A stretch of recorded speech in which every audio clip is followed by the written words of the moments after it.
नमो बुद्धाय भंते जी। वंदामि। नमो बुधा। सुखियो सुखियो। भंते जी, मेरा क्वेश्चन था, जैसे हम श्वासों पर ध्यान देते हैं तो हमारा मन सूक्ष्म हो जाता है, लेकिन जैसे संवेदना जो होती है, दुख संवेदना होती है, पीड़ा जो होती है हमारे पाँव पे ज्यादा करके उत्पन्न होती है। तो हमारा मन तो श्वासों के पास है, और लेकिन पीड़ा तो हम हमारे पाँव पे हो रही है। लेकिन जैसे हम देखते हैं संवेदना यानी श्वासों की तरफ ध्यान है, लेकिन बहुत यानी जब कंट्रोल नहीं होता है, जैसे पीड़ा बहुत ज्यादा हो जाती है, तो हम हमें वो देखना कंट्रोल नहीं होता है। तो उस मैं उस समय फिर हल्के से पाँव को हिलाती हूँ।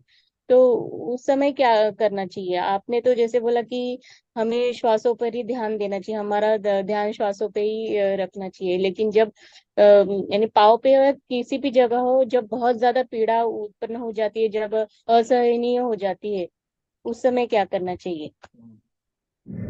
उसको किस प्रकार से देख सकते हैं ना। अगर आप उस संवेदनाओं को वहां पे जाके देख सकते हैं तो देखिए। नहीं देख सकते हैं तो उसका नाम और रूप को अलग करके देख सकते हैं, है ना। तो संवेदना कहाँ पे उत्पन्न होती है? संवेदना इस शरीर में उत्पन्न नहीं होती है, नाम में उत्पन्न होती है। जो वेदना है वो नाम का पार्ट है ना। जो नाम के पार्ट है शरीर में संवेदना उत्पन्न नहीं होती। एक शरीर जो है चार धातुओं से बना हुआ है ना। तो इस मन जहां जहां पे जाएगा वहां पे संवेदना उत्पन्न होती है। तो मन के साथ में हम क्या है, पूरे बॉडी में हमें मन के साथ में हम कनेक्टेड हैं। हम जो है हम मन को एक ही जगह पे नहीं केंद्रित कर पा रहे। मन हमें पता भी नहीं है कि वो ऊपर नीचे जा रहा है। एक टाइम में मन एक जगह में नहीं रहता है। नासिका क्या रहता है, नीचे पैर पे जाता है, फिर नासिका पे आता है। इतना स्पीडली होता है उसको हम जान नहीं पाते हैं। इसकी वजह से दुख हो रहा है। तो हमें दुख इस शरीर में अ, रूप को अलग करके देखना है, नाम को अलग करके देखना है। दूसरी चीज से ये क्या बोलते हैं, जो रूप है ये मेरा नहीं है। ये जो रूप है ये मेरा नहीं है। मेरा क्या है? चित्त है, मन है ना। तो ये शरीर मेरा नहीं है। जब हम ये शरीर को मेरा नहीं है, मेरा नहीं है, मेरा नहीं है, इसको पकड़ेंगे तो मेरा जो भाव है शरीर को पकड़ने का वो टूट जाएगा। और टूट जाने की वजह से हम उससे बाहर चले जाएंगे, है ना। उस प्रकार से कर सकते हैं। जब हम वहां पे जाते हैं तो वहां पे जाने के बाद में हमें क्या देखना पड़ेगा? वो क्या है? पृथ्वी धातु के अवशेष है। जैसे हमारे कर्म संस्कारों से वजह हम बने हैं। तो कर्म संस्कार हमारे कैसे हैं? पत्थर के जैसे कर्म संस्कार है। मैंने मेरे जीवन में पत्थर के जैसे कर्म संस्कार बनाए हुए हैं। इस कारण की वजह से वो हम जब पानी के नीचे जाता है, पत्थर क्या है? पानी के नीचे जाता है। तो इस प्रकार से जो कर्म संस्कार है मेरे पैरों में आ गए ऊपर से। जो नासिका का देख रहे हैं या ऊपर देख रहे हैं, ऊपर से क्या हुआ कटते हुए नीचे की ओर जा रहा है। जैसे एक आदि पेड़ है, पेड़ कैसे होता है? एक बीज होता है, बीज से पूरा पेड़ उत्पन्न होता है ना। पेड़ के ऊपर से डालियां काटेंगे, डालियां काटने से क्या जाए, कहा जाएगी? नीचे में जाएगी, है ना। नीचे में जाने के बाद में अगर उसको हमने जला दिया, पेड़ की डालियों को हमने जला दिया, तो क्या क्या हो जाएगा उसमें से? उसमें से पानी के जो अवशेष है वो बाहर निकल जाए, हाइड्रोजन ऑक्सीजन बन के बाहर निकलेंगे। ठीक है। वायु के घटक वायु में मिलेंगे, अग्नि के घटक अग्नि में मिलेंगे। जिस तरह हमने ये चार घटक में को एक संगठ एक मतलब पकड़ के इस शरीर बनाए हैं। तो वो शरीर चार घटक से बना हुआ है। तो हमें उस शरीर को देखना पड़ेगा और समाधि में स्थिर रहना पड़ेगा। समाधि में स्थिर कैसे रहेंगे कि ये मेरा शरीर नहीं है, ये पृथ्वी धातु का अवशेष है। जब हम उस पृथ्वी धातु को साक्षी भाव से देखेंगे, समता में देखेंगे, तो हमारे जब समता में देखेंगे तो कोई प्रतिक्रिया नहीं। समता इसका मतलब है प्रतिक्रिया नहीं करना।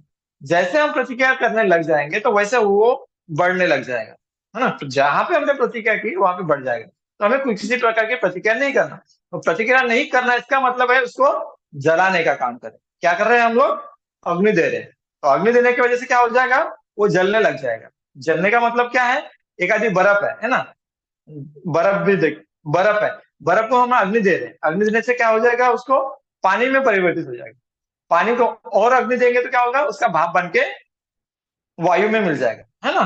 तो उसी प्रकार हमें कोई प्रतिक्रिया, कितना भी दर्द हो जाए, तो हम प्रतिक्रिया कर रहे हैं, इसके वजह से बढ़ रहा है, हमारे कर्म संस्कार के वजह से। हमें प्रतिक्रिया को रोकना है, समता में रहना है, मन को बार बार क्या करना है, समता में रखना है, उसको देखना है साक्षी भाव से।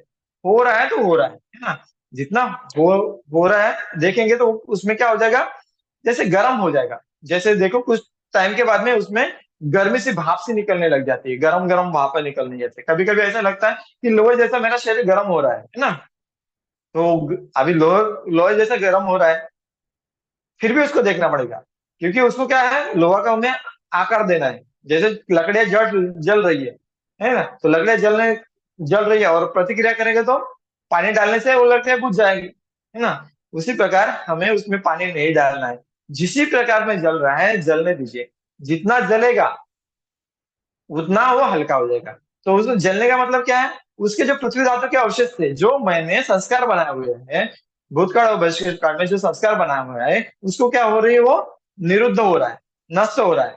नष्ट होने की क्रिया को हमें साक्षी भाव से देखना पड़ेगा। जब हम साक्षी भाव से देखेंगे तो वो क्रियाएं नष्ट हो जाएगी। जितना नष्ट हो जाएगा तो फिर मन, जो शरीर है, हल्का हो जाएगा।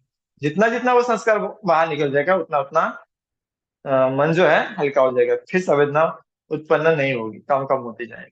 तो फिर आप जैसे आज आधा घंटा बैठ रहे हैं, फिर 40 मिनट बैठेंगे, फिर 50 मिनट बैठेंगे, फिर 60 मिनट बैठे, ऐसा आप ज्यादा ज्यादा बैठ सकते हैं। फिर आप एक एक दो दो तीन तीन घंटे भी बैठेंगे तो फिर कोई नहीं होगा। तो जितने आपके कर्म संस्कार हैं, उतने जितने जितने आप निरुद्ध करोगे, उतना उतना आपको लाभ होगा, उतना उतना आपको शरीर को सुख शांति मिलेगी, हल्कापन मिलेगा। तो हल्कापन मिलने का मतलब है कि मेरी सुगति हो गई। अभी क्या है, मेरे कर्म संस्कार बढ़े हैं, है ना। मैंने जो अपने जीवन में कर्म संस्कार बैठे हुए हैं, कैसे कर्म संस्कार बैठे हैं, पत्थर वाले। अगर कोई आए और मुझे बोले, है ना, भगवान ने उदाहरण दिया ना, मरने के बाद में एक में घी डालो, दूसरे में पत्थर डालो और उसको फोड़ो, पत्थर कहाँ जाएगा, नीचे जाएगा और घी ऊपर में जाएगा। तो हमने जो कर्म संस्कार बनाए हैं, पत्थर जैसे अगर कर्म संस्कार बनाए हुए, इसकी वजह से वो नीचे जा रहे हैं।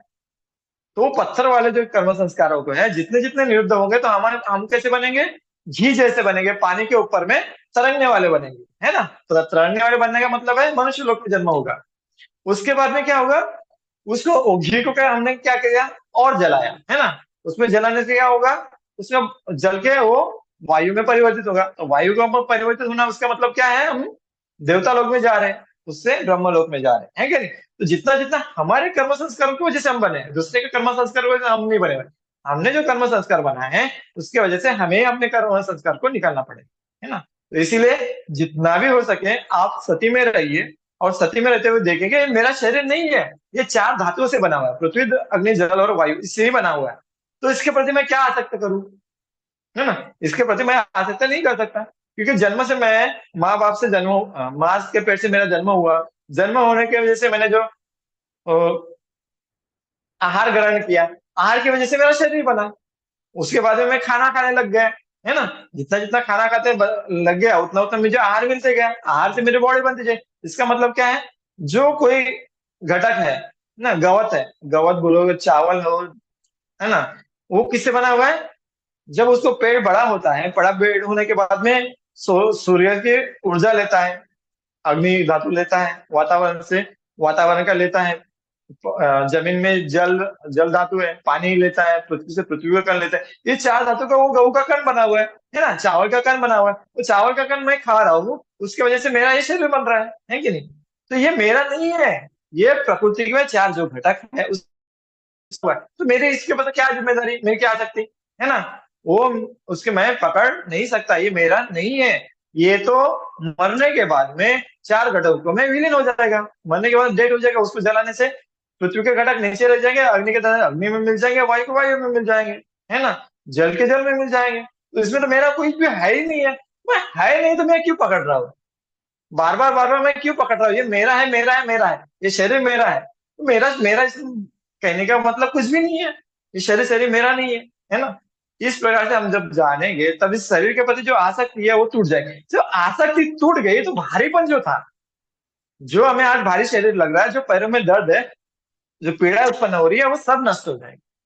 है ना।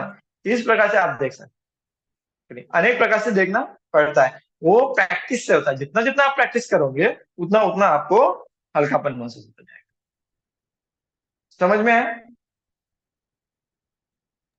जी। जी भंते जी, समझ में आया। कोटि कोटि धन्यवाद भंते जी। बहुत अच्छे से ठीक है। समझाया आप। बदनामी भंते जी।